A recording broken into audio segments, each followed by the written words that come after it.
Baik, itu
Kitab Taurat ini sebelumnya kitab Taurat ini diturunkan kepada Nabi siapa?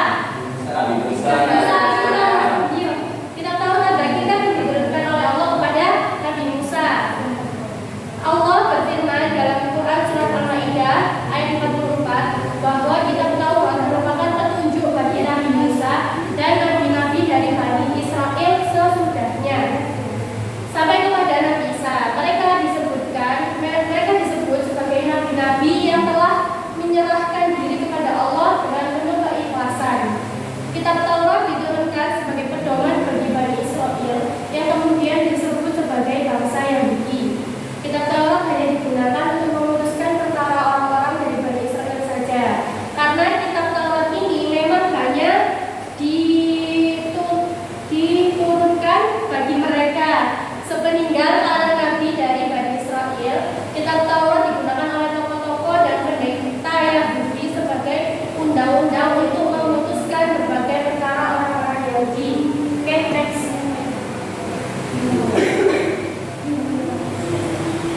Yang kedua yaitu kitab Zabur. Kitab Zabur diturunkan kepada Nabi siapa? Setelah di bawah. Kitab Zabur ya, sebenarnya ada kitab Zabur. Kitab Zabur adalah kitab yang diturunkan oleh Allah kepada Nabi Daud. Nabi Daud merupakan salah satu nabi dari Bani Israel. Sebagai nabi dari Bani Israel, Nabi Daud menggunakan kitab Taurat untuk memutuskan berbagai perkara orang-orang Yahudi. Namun, kepada Nabi Daud, Allah juga menurunkan kitab Zabur.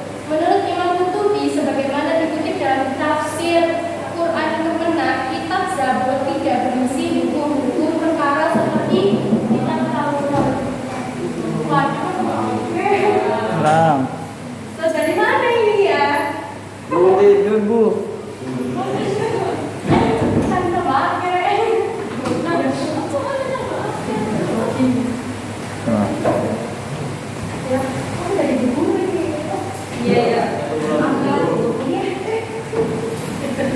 Kita lanjut ya, karena tadi ada beberapa teman-teman yang lain suka terlambat ya. Wah, dihukum, dia apa? Jangan puasa ya, nanti aja. Kita hari-hari kita hukum. Selanjutnya, kitab Zabur tidak berisi buku-buku perkara seperti yang ada pada kitab Taurat. Namun kitab Zabur terdiri dari 150 surat yang berisi nasihat-nasihat, hikmah, puji-pujian, dan sanjungan kepada Allah. Nah itu ya perbedaannya. Berarti apa perbedaannya isi kitab Zabur dan kitab Taurat itu tadi apa? Kalau kitab Taurat berisi hukum-hukum, kalau kitab Zabur berisi nasihat-nasihat, hikmah, pujian, dan sanjungan Allah Subhanahu wa Ta'ala. Next. Yang ketiga, kitab Injil. Kitab Injil diturunkan dia Mas Nabil ya Allah tenang buat Mas Nabil.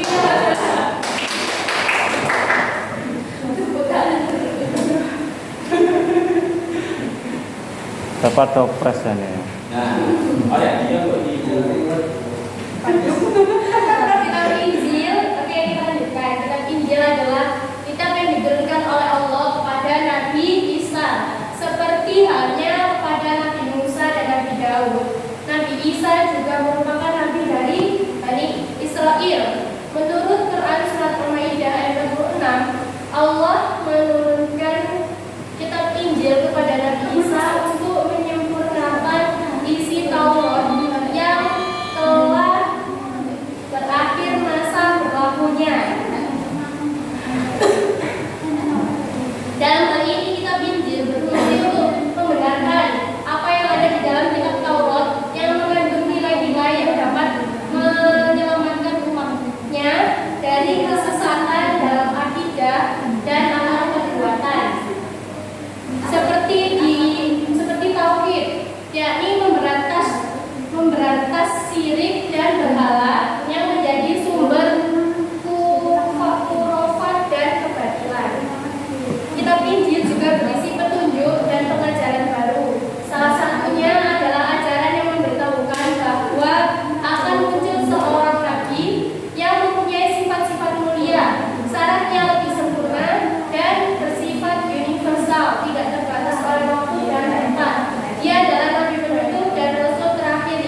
dalam hadis.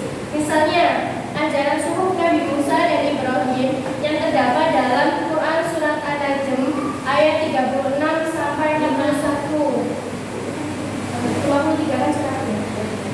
Yang pertama, poin pertama, seseorang yang berdosa tidak akan memikul dosa orang lain. Paham?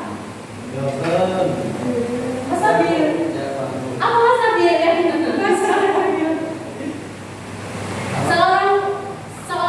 Seseorang yang berdosa tidak akan memikul dosa orang lain. Berarti kan dosanya sendiri-sendiri. Yang berbuat dosa si A, berarti si A yang dapat dosa, bukan si B. Terus yang kedua, manusia hanya memperoleh apa yang telah diusahakannya. Yang ketiga, perbuatan manusia kelak akan diperlihatkan kepada mereka. Perbuatan manusia akan diberi balasan kepadanya dengan balasan yang paling sempurna. Teks.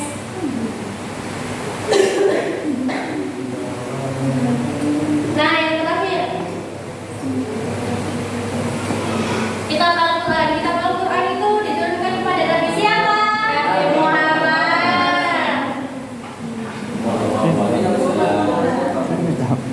Dulu ya. Nah, kitab Al-Quran merupakan wahyu dari Allah yang diturunkan kepada Nabi Muhammad. Al-Quran merupakan wahyu Allah yang terakhir yang membawa kebenaran. Isinya mencakup dan membenarkan kitab-kitab sebelumnya. Kitab sebelumnya tadi ada apa saja?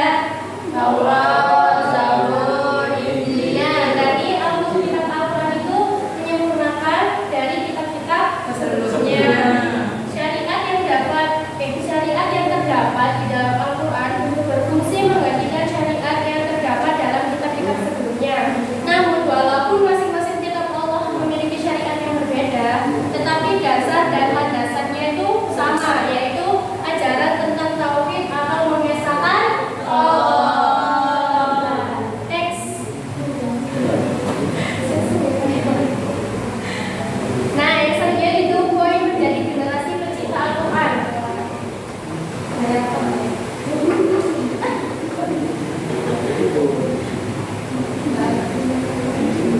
Sebagaimana seorang muslim, kalian pasti yakin terhadap Al-Quran. Namun yakin saja itu tidak cukup. Sebagaimana pengertian iman yang tadi sudah dijelaskan, bahwa seseorang yang beriman harus meyakini dengan hati, mengikrarkan dengan lisan, dan membuktikan dengan perbuatan.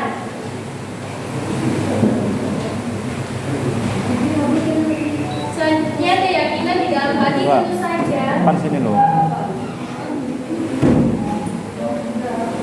Keyakinan di dalam hati tentu saja hanya kalian dan Allah yang mengetahui.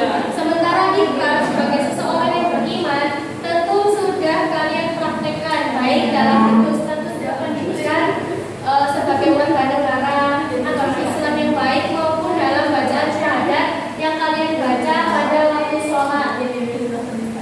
Pertanyaan berikutnya adalah bagaimana cara membuktikan keimanan kita terhadap Al-Quran. Bukti keimanan terhadap Al-Quran dapat dilihat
Oke, sini tambah. Terus.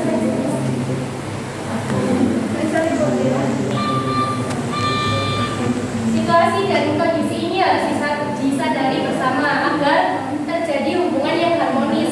Maka yang seharusnya dicari adalah titik temu persamaan, bukan sebaliknya, menunjukkan perbedaan di antara umat yang beriman kepada kitab-kitab Allah dengan menemukan kesamaan. Maka hubungan yang harmonis di antara umat beragama di masa lalu dapat dibangun kembali pada masa kini. Hubungan yang harmonis itu terwujud dalam perilaku yang saling menghargai perbedaan, saling menghormati anak bersama, serta saling bekerja sama dan berkolaborasi dalam hal membangun masyarakat. Sebagaimana kerjasama yang dilakukan oleh Nabi Muhammad bersama para ahli kitab dan penduduk Madinah dalam piagam Madinah.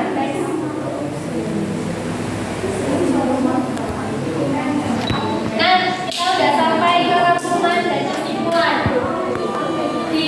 Dapat dilihat di sini dipilih dari satu siswa atau siswi yang tidak konsentrasi.